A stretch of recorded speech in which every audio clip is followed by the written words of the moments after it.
ಎಜೆಕಿಯೇಲನ ಗ್ರಂಥದಿಂದ ವಾಚನ. ಅಧ್ಯಾಯ 24, ವಾಕ್ಯಗಳು 15ರಿಂದ 24ರವರೆಗೆ. ಸರ್ವೇಶ್ವರ ಇನ್ನೊಂದು ವಾಣಿಯನ್ನು ನನಗೆ ದಯಪಾಲಿಸಿದರು. ನರಪುತ್ರನೇ, ಇಗೋ, ಒಂದೇ ಏಟಿನಿಂದ ನಾನು ನಿನಗೆ ನೇತ್ರನಂದ್ರವಾಗಿರುವವಳನ್ನು ನಿನ್ನಿಂದ ತೆಗೆದು ಬಿಡುವೆನು. ಆದರೂ ನೀನು ಗೋಳಾಡಬೇಡ, ಅಳಬೇಡ, ಕಣ್ಣೀರು ಸುರಿಸಬೇಡ, ಸದ್ದಿಲ್ಲದೆ ಮೊರೆಹಿಡು, ವಿಯೋಗ ದುಃಖ ತೋರಿಸಬೇಡ. ರುಮಾಲನ್ನು ಸುತ್ತಿಕೊಂಡಿರು, ಕೆರಗಳನ್ನು ಮೆಟ್ಟಿಕೊಂಡಿರು, ಬಾಯನ್ನು ಬಟ್ಟೆಯಿಂದ ಮುಚ್ಚಿಕೊಳ್ಳಬೇಡ, ಗಾರಿಗೆಯನ್ನು ತಿನ್ನಬೇಡ. ಹೀಗೆ ಆಜ್ಞೆಯಾಗಲು ನಾನು ಪ್ರಾಂತಕಾಲದಲ್ಲಿ ಜನರಿಗೆ ಪ್ರವಾದಿಸುವೆನು. ಸಾಯಂಕಾಲಕ್ಕೆ ನನ್ನ ಪತ್ನಿ ತೀರಿ ಹೋದಳು. ಮಾರನೆಯ ಬೆಳಗ್ಗೆ ನನಗೆ ಅಪ್ಪಣೆಯಾದಂತೆ ನಡೆದುಕೊಂಡೆನು. ಜನರು, ನೀನು ಹೀಗೆ ಮಾಡುವುದರಿಂದ ತಿಳಿಯತಕ್ಕದೇನು, ತಿಳಿಸುವುದಿಲ್ಲವೋ ಎಂದು ನನ್ನನ್ನು ಕೇಳಿದರು. ಅದಕ್ಕೆ ನಾನು ಹೀಗೆ ಹೇಳಿದೆ, ಸರ್ವೇಶ್ವರ ಈ ವಾಣಿಯನ್ನು ನನಗೆ ದಯಪಾಲಿಸಿದ್ದಾರೆ.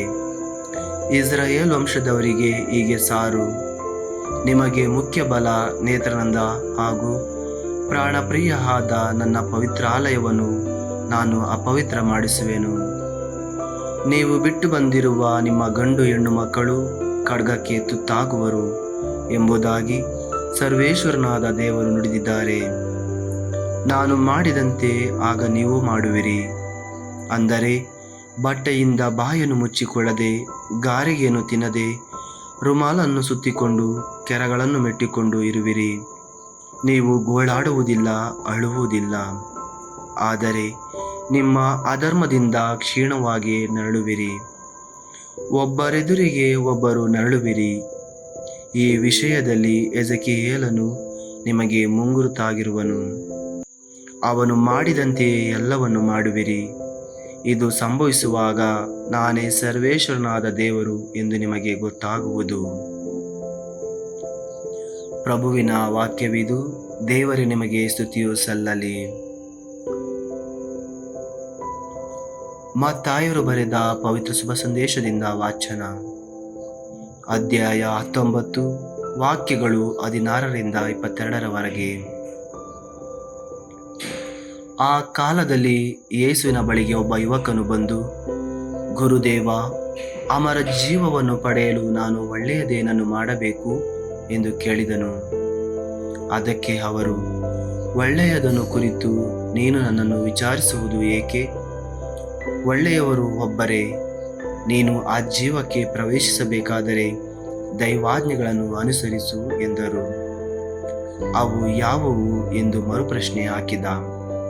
ಅವನಿಗೆ ಯೇಸು, ನರಹತ್ಯೆ ಮಾಡಬಾರದು, ವ್ಯಭಿಚಾರ ಮಾಡಬಾರದು, ಕದಿಯಬಾರದು, ಸುಳ್ಳು ಸಾಕ್ಷಿ ಹೇಳಬಾರದು, ನಿನ್ನ ತಂದೆ ತಾಯಿಗಳನ್ನು ಗೌರವಿಸಬೇಕು ಮತ್ತು ನಿನ್ನನ್ನು ನೀನೇ ಪ್ರೀತಿಸಿಕೊಳ್ಳುವಂತೆ ನಿನ್ನ ನೆರೆಯವನನ್ನು ಪ್ರೀತಿಸಬೇಕು ಎಂದರು. ಅದಕ್ಕೆ ಆ ಯುವಕ, ಇವೆಲ್ಲವನ್ನು ಅನುಸರಿಸಿಕೊಂಡು ಬಂದಿದ್ದೇನೆ, ನನ್ನಲ್ಲಿ ಇನ್ನೇನು ಕೊರತೆ ಇದೆ ಎಂದು ಮತ್ತೆ ಕೇಳಿದ. ಆಗ ಯೇಸು, ನೀನು ಸಂಪೂರ್ಣನಾಗಬೇಕು ಎಂದಿದ್ದರೆ ಹೋಗು, ನಿನ್ನ ಆಸ್ತಿಯನ್ನೆಲ್ಲ ಮಾರಿ ಬಡಬಗರಿಗೆ ದಾನ ಮಾಡು, ಸ್ವರ್ಗದಲ್ಲಿ ನಿನಗೆ ಸಂಪತ್ತು ಇರುತ್ತದೆ. ನೀನು ಬಂದು ನನ್ನನ್ನು ಹಿಂಬಾಲಿಸು ಎಂದರು. ಇದನ್ನು ಕೇಳಿದೆ ಆ ಯುವಕ ಖಿನ್ನ ಮನಸ್ಕನಾಗಿ ಅಲ್ಲಿಂದ ಹೊರಟೇ ಹೋದ, ಏಕೆಂದರೆ ಅವನಿಗೆ ಅಪಾರ ಆಸ್ತಿಪಾಸ್ತಿ ಇತ್ತು. ಪ್ರಭುವಿನ ಶುಭ ಸಂದೇಶ. ಕ್ರಿಸ್ತರೇ ನಿಮಗೆ ಸ್ತುತಿಯು ಸಲ್ಲಲಿ. ಮತ್ತಾಯರು ಬರೆದ ಶುಭ ಸಂದೇಶದಿಂದ ವಾಚನ. ಅಧ್ಯಾಯ 19, ವಾಕ್ಯಗಳು 16ರಿಂದ 22.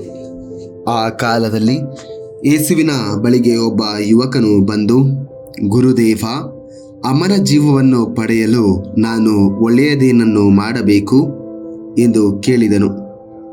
ಅದಕ್ಕೆ ಅವರು, ಒಳ್ಳೆಯದನ್ನು ಕುರಿತು ನೀನು ನನ್ನನ್ನು ವಿಚಾರಿಸುವುದು ಏಕೆ? ಒಳ್ಳೆಯವರು ಒಬ್ಬರೇ. ನೀನು ಆ ಜೀವಕ್ಕೆ ಪ್ರವೇಶಿಸಬೇಕಾದರೆ ದೈವಾಜ್ಞೆಗಳನ್ನು ಅನುಸರಿಸು ಎಂದರು. ಅವು ಯಾವುವು ಎಂದು ಮರುಪ್ರಶ್ನೆ ಹಾಕಿದ.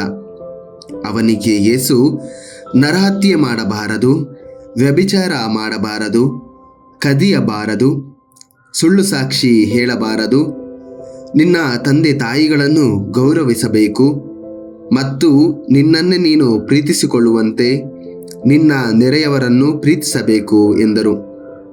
ಅದಕ್ಕೆ ಆ ಯುವಕ, ಇವೆಲ್ಲವನ್ನು ಅನುಸರಿಸಿಕೊಂಡು ಬಂದಿದ್ದೇನೆ, ನನ್ನಲ್ಲಿ ಇನ್ನೇನು ಕೊರತೆ ಇದೆ ಎಂದು ಮತ್ತೆ ಕೇಳಿದ.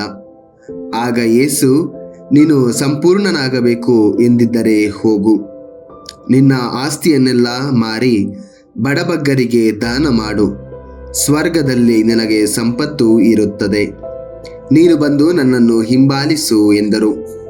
ಇದನ್ನು ಕೇಳಿದ್ದೇ ಆ ಯುವಕ ಖಿನ್ನ ಮನಸ್ಕನಾಗಿ ಅಲ್ಲಿಂದ ಹೊರಟೇ ಹೋದ, ಏಕೆಂದರೆ ಅವನಿಗೆ ಅಪಾರ ಆಸ್ತಿ ಇತ್ತು. ಪ್ರಭುವಿನ ಶುಭ ಸಂದೇಶ. ಕ್ರಿಸ್ತರೇ ನಿಮಗೆ ಸ್ತುತಿ ಸಲ್ಲಲಿ.